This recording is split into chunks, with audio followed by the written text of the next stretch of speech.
Ya, pemirsa sudah hadir bersama-sama Extra Live di studio SBO TV lantai 21 Gedung Grahapena. Boleh saya sambut satu persatu. Selamat malam Pak Baktiano selaku Ketua Komisi DPRD Kota Surabaya. Apa kabar? Baik, selamat malam. Selamat malam. Dan di sebelahnya langsung ada Pak Suko Widodo selaku pakar komunikasi politik dari Universitas Airlangga. Apa kabar Pak? Baik, Baik juga, sehat. Begitu juga dengan Pak Adis Kadir, selaku anggota dari Komisi A DPRD Kota Surabaya. Sehat nggih, Pak? Alhamdulillah. Alhamdulillah sehat. Tadi kita sudah melihat VT, kalau misalnya kita membahas mengenai 4 tahun dari DPRD Kota Surabaya, pastinya 1 jam tidak akan selesai ya Pak ya, kalau mereview ya Pak ya. Kita bisa ambil dari garis besarnya, kalau kita bisa mereview dari awal, dari pertama kali kepemimpinan Wisnu Wardana, sudah ada banyak sekali upaya-upaya, beberapa diantaranya menjegal Ibu Tri Risma hari ini. Kemudian ada juga upaya melengsarkan Wisnu Wardana juga, dan juga ada yang tersangkut kasus gratifikasi jasa pungut dan lain sebagainya. Ini merupakan polemik-polemik yang bisa diterima oleh masyarakat selama 4 tahun terakhir ini. Menurut Pak Adis Kadir, sebagai seorang politikus dalam DPRD Kota Surabaya yang baru saja periode ini menjabat, bagaimana menurut Anda? Ya, jadi memang sebagai anggota Dewan yang baru, tidak seperti Pak Baktiano kan sudah 2 periode, kalau saya baru memang begitu masuk ini ya cukup terkaget-kaget saya masuk di dalam sini karena saya merasa hampir 4 tahun saya ada di DPRD Kota Surabaya ini, saya pribadi saya merasa belum bisa berbuat banyak untuk masyarakat Kota Surabaya khususnya, dan saya merasa lebih banyak waktu terbuang untuk polemik yang kurang penting menurut saya. Jadi memang situasi perpolitikan kemarin zamannya kepemimpinan Wisnu Wardana, kemudian ini berpindah ke Pak Mahmud. Selama saya kemarin itu memang terlalu banyak dinamika kalau menurut saya, sehingga tidak terlalu maksimal untuk menjalankan aspirasi-aspirasi dari masyarakat. Bukannya tidak ada aspirasi yang kita kerjakan, juga ada, tetapi menurut saya 4 tahun ini tidak maksimal. Karena banyaknya dinamika, banyaknya polemik, banyaknya dinamika internal yang membuat kurangnya maksimal. Selama 4 tahun ini tidak berjalan secara maksimal ya Pak ya. Setiap harinya Anda melihat sebenarnya apa sih yang salah? Kalau kita mencari salah itu di Dewan itu kolektif, kolegial. Kepemimpinan itu secara bersama-sama. Ya kalau mau salah-salah kita tidak bisa satu individu. Ya ini kesalahan kolektif menurut saya. Termasuk saya di dalamnya juga. Termasuk Anda juga. Termasuk saya juga mengakui kesalahan. Kenapa? Karena kita tidak bisa berbuat banyak. Karena di Dewan itu ada banyak fraksi Demokrat ada 16, PDIP 8, Golkar 5, PKS 5, PKB 5, ada gabungan dan lain-lain, termasuk kita dari fraksi 5 dari fraksi Golkar. Kalau kita menginginkan sesuatu, fraksi lain tidak mendukung, itu juga tidak bisa berjalan. Golkar, PDIP inginkan sesuatu, tapi fraksi lain tidak bisa berjalan, tidak mendukung, itu juga tidak bisa berjalan. Jadi memang kalau dibilang di mana letak kesalahannya, ya mungkin kesalahan kita semua bersama-sama. Tidak berjalan ya dari seluruh fraksi yang ada, bingung mengintegrasikannya seperti apa? Tidak bisa kompak. Jadi begini, kenapa saya bilang tadi kurang maksimal. Ada 2 hal yang menyebabkan kinerja kita itu tidak maksimal menurut saya. Pertama tadi partai politiknya sudah disampaikan, dikupas sama Mas Suko tadi, bahwa memang harus ada diklat. Kemudian orang yang masuk di dalamnya itu memang berkualitas. Dari yang sudah didiklat saja masih kadang-kadang masih tidak karu-karuan. Makanya begitu masuk itu akhirnya berdinamika internal sendiri. Nah itu yang memang harus calonnya ini yang sampaikan masuk dari partai itu betul-betul harus yang mumpuni. Itu satu. Yang kedua dari perundang-undangan. Tadi sudah disampaikan tapi belum dikupas. Nah, perundang-undangan semenjak Undang-Undang 32 tahun 2004 tentang pemerintahan daerah itu hampir semua hak-haknya anggota DPRD provinsi dan kota kabupaten itu dipangkas. tidak seperti DPR RI. Kalau dulu tidak sama, tapi ada ruang celah untuk kita berbuat banyak. Tetapi sejak Undang-Undang 32 itu, fungsi kita ada 3, fungsi budgeting, fungsi kontrol, fungsi legislasi. Ini hampir semua tidak jalan kalau menurut saya. Kenapa tidak jalannya di mana? Fungsi budgeting. Fungsi budgeting ini anggaran APBD itu selalu melalui kita. Kalau dulu DPRD tidak ACC, tidak bisa jalan ini pemerintahan kabupaten kota. Kalau sekarang? Tapi sekarang kita tidak meng-ACC DPRD. Kalau ada yang menurut anggota dewan ini tidak bisa masuk, ini kita stop dulu. Dalam jangka waktu, ada jangka waktu kalau 30 hari, dikirim ke gubernur. Gubernur ACC lewatlah ini. Sudah bisa jalan. Jadi mungkin ini bisa menjadi salah satu? Ya, sebentar. Itu satu. Ya. Dari budgeting APBD. Kemudian kedua controlling. Contoh, kita buat hak angket. Kita punya hak angket, hak inisiatif. Kita sudah beberapa kali buat hak angket. Hak angket katakanlah kemarin yang kita buat dari saya mengenai YKP, Yayasan Kas Pembangunan itu, dan juga Jalan Kenari itu. Kita sudah buat selesai, kita buat semua, kita buat rekomendasi kepada pemerintah kota. Pemerintah kota harus begini, 1, 2, 3, 4 dan lain-lain. Kita serahkan rekomendasi itu. Sampai sekarang apa? Tidak ada satupun rekomendasi hak angket kita yang dijalankan. Itu 2. Kemudian hak legislasi, peraturan daerah, perda-perda ini tadi yang disampaikan Pak Baktiono. Perda itu pun kalau masuk ke kita tidak cocok kita kembalikan. Kadang-kadang balik lagi itu lama. Termasuk sekarang yang lagi ramai perda surat hijau. Itu sudah kita kembalikan sampai sekarang belum balik lagi. Kadang-kadang ada perda juga sudah kita koreksi, nanti masuk ke gubernur. Kalau gubernur juga kurang cocok lagi, dirubah lagi, balik lagi. Jadi hampir pasti saya bisa menyampaikan di sini dengan Undang-Undang 32 2004, fungsi kita 3 ini sama saja anggota dewan itu macan ompong. Ya, kenapa saya sampaikan itu? Ya, karena 3 ini tidak bisa berjalan maksimal. Makanya itu tadi Pak Baktiono sampaikan, ya tergantung lagi kepala daerahnya.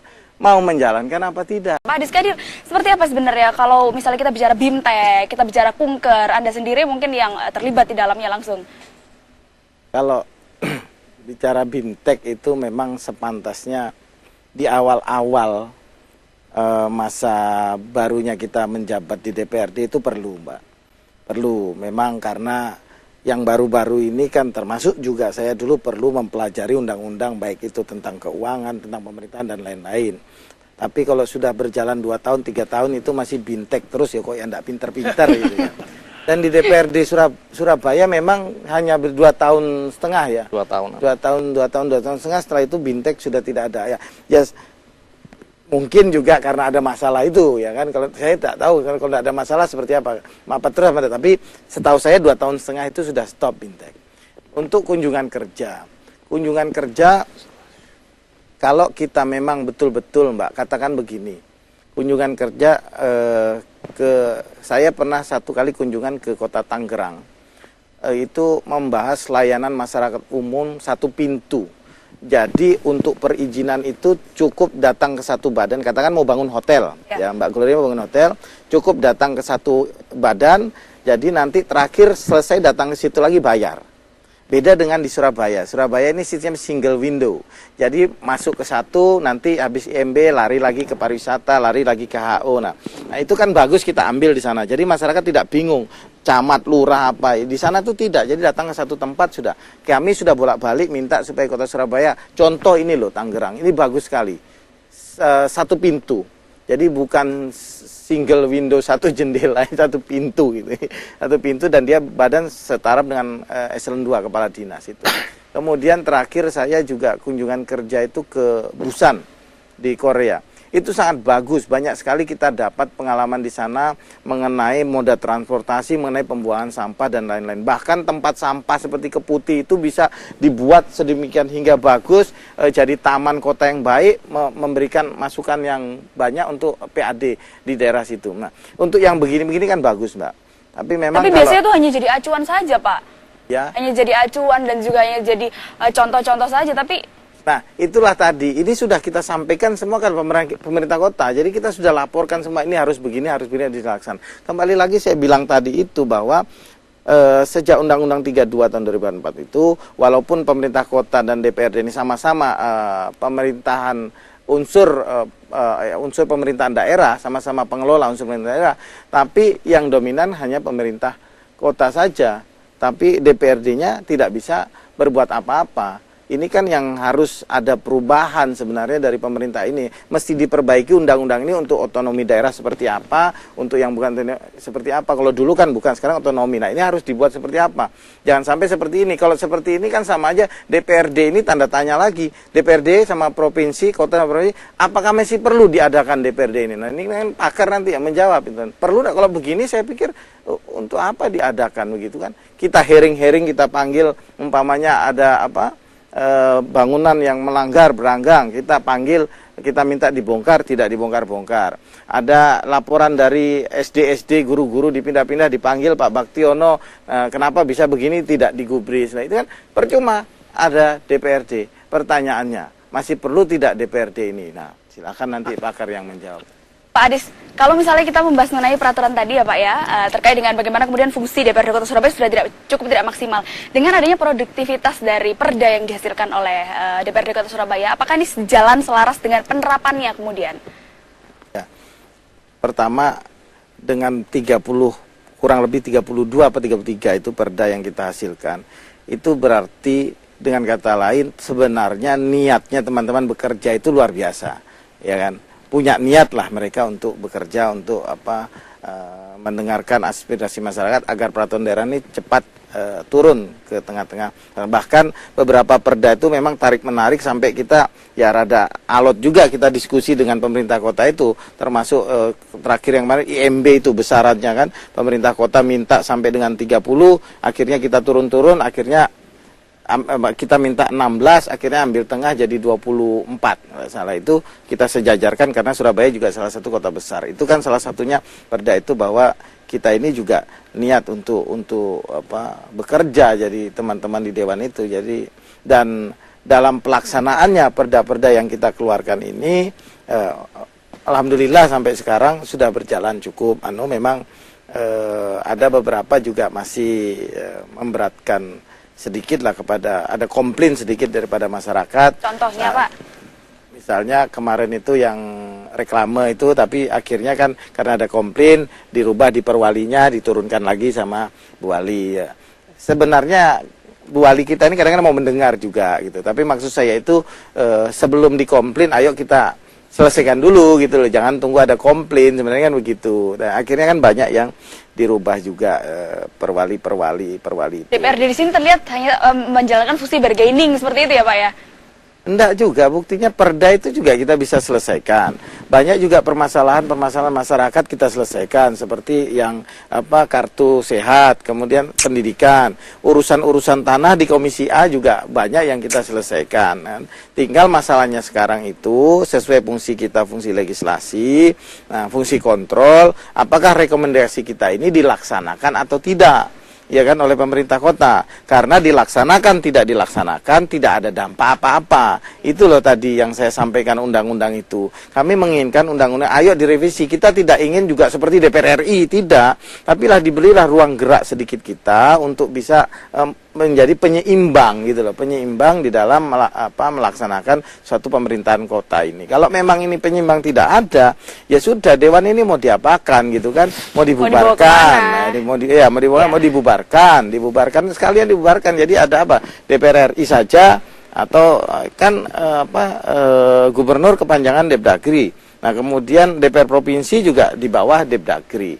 Nah, sekarang ini fungsinya mau seperti apa? Ya. Kalau PR dari DPRD Kota Surabaya secara keseluruhan, saya menanya pada Pak Adis mungkin, kita tahu permasalahan gratifikasi jasa pungut Musyafaq Rauf, kemudian pelengseran Wisnuwardana sampai akhirnya diganti oleh Pak Muhammad Mahmud dan lain sebagainya. Apakah ini kemudian akan ada polemik besar lagi di tubuh DPRD Kota Surabaya? Politik itu setiap detik berubah-ubah. Jadi kita tidak bisa memprediksi apakah besok itu atau nanti 1 jam ke depan ada masalah, kita tidak bisa prediksi karena ini dinamika terus terjadi di sana. Yang penting menurut saya 1 tahun terakhir ini, marilah kita teman-teman di DPRD ini, sudahlah, mari kita tinggal 1 tahun bersama-sama kita tuntaskan tugas kita paripurna, semua kita curahkan untuk masyarakat, tugas-tugas laporan-laporan masyarakat yang belum selesai kita selesaikan, kemudian raperda-raperda belum selesai kita selesaikan. Ini PR besar, ada 2 termasuk inisiatif tadi tentang kesehatan, terus 1 tanah hijau, surat hijau. Ini juga penting sekali. Kalau kita bisa selesaikan dalam kurang lebih 1 tahun ini kita memberikan satu kontribusi yang cukup besar untuk Kota Surabaya, untuk masyarakat Kota Surabaya. Nah, tinggal setahun ini ya mungkin ya kita konsentrasi kerja aja lah. Kita betul-betul kerja, kita aspirasi masyarakat kita dengar, terus kemudian inisiatif-inisiatif ini kita minta Bu Wali juga supaya segera menyelesaikan yang kebijakan-kebijakan yang pro terhadap masyarakat itu ya. Jadi kurangi kunjungan-kunjungan yang tidak penting, yang itu kan perbanyak hearing dan lain-lain. Iya, sebentar lagi Pilgub dan Pileg dan pemilihan-pemilihan lainnya, apakah masih bisa konsentrasi lebih lagi, Pak? Sebenarnya kan karena akan ada banyak sekali tugasnya dari anggota dewan itu kan bukan hanya di kantor 24 jam. Jadi bisa di mana saja. Tugas partai kan juga begitu. Jadi kita harus pintar-pintar mengatur kan seperti itu. Katakanlah kita pendukung salah satu gubernur tapi tetap tugas kita di dewan juga kita dipanggil SBO di sini, tadi tugas kita di dewan kita selesaikan dulu juga baru ke sini. Jadi demi masyarakat juga, Pak. Ya, jadi kan masih bisa diatur lah, ditoto lah, karena tugasnya dewan itu jangan salah 24 jam. Ya, Pak Baktiono kadang-kadang malam-malam didatangi, kalau jam 2 ya masa dibilang tidur ya enggak mungkin. Ya pasti bangun.